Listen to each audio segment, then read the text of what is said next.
your final presentation this morning. I'm pleased that the at-large group will be able to give you something. So come on up, guys. It's going to take some more space here. So Scott, I'm going to move this chair up. Don't take the chair. Okay.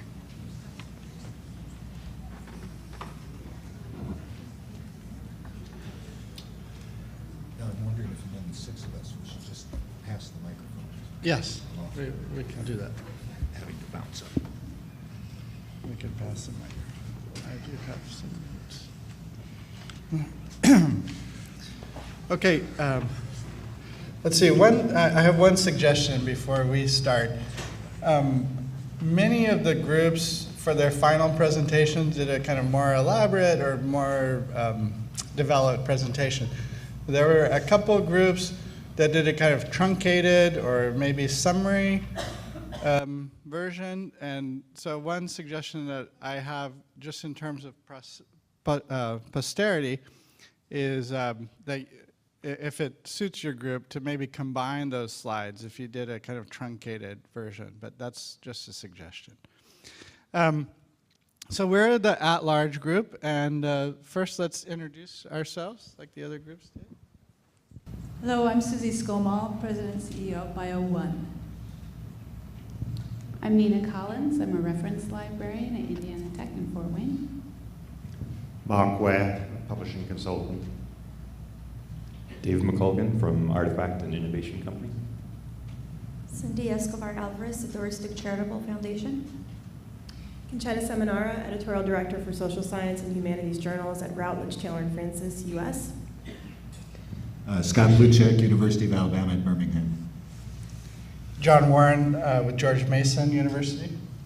Hi, Joanne Delenick from Interlogics in Woodbridge, Connecticut. Judy Luther, Informed Strategies, publishing consultant. John Zanellis, George Mason University. So the at-large group had the distinct pleasure of attending and observing a variety of different work group sessions, and this allowed us to gain a global picture of the process. So collectively, we noted some themes and observations during OSI 2016. And we made some notes, and we're going to share those with you today. So the first one is some observations on the OSI process, and Joanne is going to do that.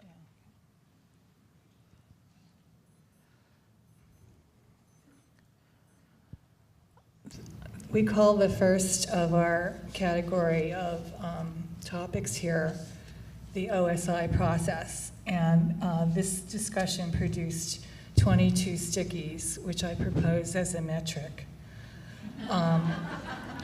And that meant a lot of concern and feedback on the OSI process. And there are four concerns topics that I want to bring up today. First of all, we saw some struggles taking place among the philosophical positions represented here. We heard mention of overlaps in topics and themes and some sense of redundancies. There were plenty of concerns about building on work that has already been done, challenges to groups who felt like working in a vacuum, on the other hand, and too few references relating to work already done. But these are anxieties of day one creative process. And finally, about those emails, Glenn, for me personally, they are the thin air electrons that has created the tremendous arc from the very first email that was routed over from the Science of Science policy listserv to our group, this group's final last slide, OSI 2017. Okay, and next we have some notes on changing scholarly outputs and changing needs, and Dave is going to help with that. So across several different groups, I think we heard lots of people talking about new forms of scholarship. And it's no surprise, you probably just heard a bunch of repeats, so I'll try to sum up some of what we heard. I think groups talked about wanting more dissemination of research that may not have great p-values, but has important value otherwise. They followed good process, and it could help in some of the other open goals like replicability and efficiency, setting good models, pedagogy. Groups also wanted to raise the stature of other media forms, outputs of scholarly research, things like video interactivity, social media, smaller articles and blog posts, and they want to increase the engagement with those kinds of outputs as well. Even if the article and the monograph are still it for now, they may be joined by these other things if they gain importance in perspective.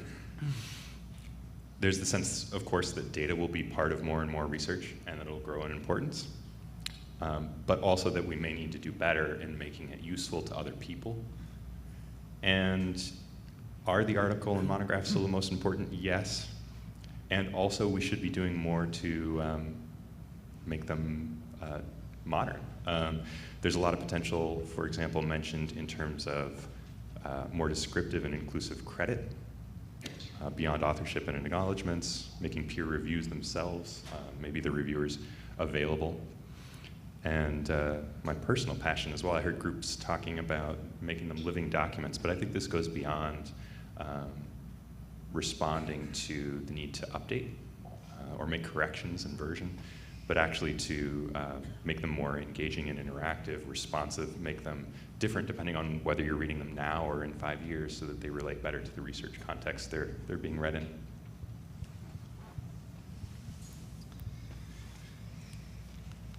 Scott is going to share some of our observations on the primacy of promotion and tenure. So clearly throughout the last 2 days, and we've seen it again this morning, we keep coming back to this notion that one of the major impediments to innovation and change in the scholarly communication space is the fact that the primary vehicle for faculty reward is publishing in prestige journals. And until we can achieve some reform of the promotion and tenure process, many of the other kinds of things we've talked about are not going to move ahead. So we've also heard, I love the term earlier today about tiger teams. We have to identify the places where the provosts and chief academic officers get together. They're talking about these issues as well. It happens at the American Association of Universities. It happens at the Association of Public and Land-Grant Universities. There's a new organization, the Association of Chief Academic Officers, that was chartered just a couple of years ago. So we think it would be very important out of this, not so much to try to get those folks to come to get to this meeting, but we need to go to them, to do outreach over the next year, to see what their agendas are, to see where they are talking about reforming these processes, and see how we can get our interests to intersect with them. I was able to talk to John Vaughn a little bit this morning from the Association of American Universities. There are clearly some spaces within what AAU is doing that are a very good fit for this. I think we'll find the same thing as we look at the other associations as well. Okay, and Cindy is going to talk about stakeholders and some missing voices. Okay, so we identified maybe not some missing voices, and as you mentioned right now, the idea of reaching out to them, like leadership of university, rather than bringing them in, but also some underrepresented voices. For example, the Global South, developing countries, non-governmental funding agencies, scholars themselves, or researchers / investigators, scientists that could be involved more directly in this effort, academic societies as membership organizations, as well as we've seen some representation from the publishing side of them, but we'd like to see more of their membership. Discipline diverse society members. And we talked about also some challenges related to balance in the groups. There was a perceived focus on heavy focus on science, technology, math, and STEM disciplines, and a challenge in reaching common ground among diverse countries and discipline, which would be another challenge.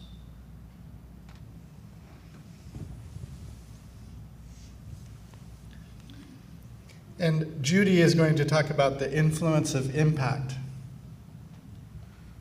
Thank you. Anytime we mention the word impact, I think everybody's mind goes to impact factor, and yet the word was woven through so many presentations and so many discussions. So I think it's important to think about it and to kind of reframe it. So I looked up a definition of it, and the first one that came up was action of one object coming forcibly into contact with another. I'm pleased to say that did not happen here. We actually had a dialogue among a very diverse group of participants representing a multitude of stakeholders and really having a chance to think through, to rethink, and to kind of reimagine how our world and our publishing and our content and scholarly resources might actually operate. When impact was mentioned, in the sense of a metric, it was meant to be not just qualitative, not just quantitative, but also qualitative. And that qualitative is a very important component. And it actually, for me, describes the context of our ecosystem. And that ecosystem includes all of the topics we've been talking about, and including some that I think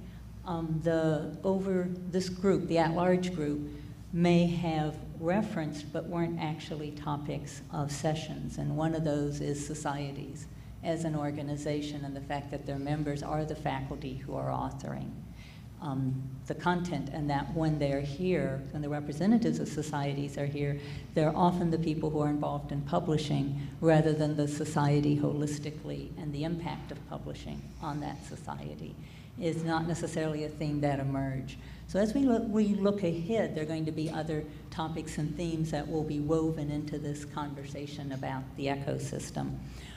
But again, it's about, when we think about impact, it's actually the effect on a particular topic, a particular area, and the value of content, the value of scholarship, the value of open. So when we think about outcomes, I think about outcomes for the disciplines, the impact of scholarship on the disciplines, the outcome for society of the research produced through this process. And last but not least, one of those sticky notes said the impact of OSI and the conversations that we've had here. So I'll close on that.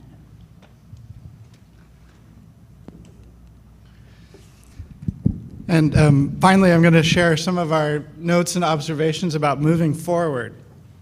So one thing that we were really all impressed about was how people really came here. They were committed to this, and they really participated, and they really worked. We really saw that in all the sessions, and you guys have seen that yourselves. But we also noted that there were probably some worthy delegates like provosts and senior researchers that did not come because of that commitment that was required. So not sure how to balance that, but that's something to think about going forward.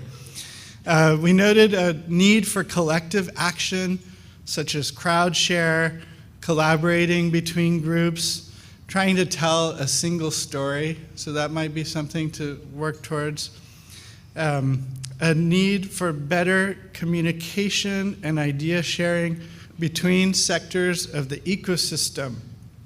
So different ways of telling or selling the story, such as examples of OA told collectively to specific audiences. We also noted that most delegates here came with the assumption that OA is the best goal for the future. Some discussed this in the sessions, but it didn't really seem to be questioned. Open might be more complicated than that, and like a lot of things, we need more research on this. Does it really contribute to better research, for example? Finally, on the foci of the next OSI, developing more info to be presented at OSI 2017. We wonder, does every topic here need another study before the next OSI meeting. We want to try to move the discussion forward. We noticed a lot of discussion on that. The possibility of developing standards, just as examples, the basket of metrics idea or the openness score. How can we deliver tangibles or progress on goals? How can we deliver on that? We also noted there was a bit of confusion. Many delegates expressed some confusion about really what is the ultimate goal of this initiative, of the meeting and of the next 10 years, and what do we hope to achieve over the span of the next 10 years, and how do we get there? So with that, I'm going to turn it over to Glenn.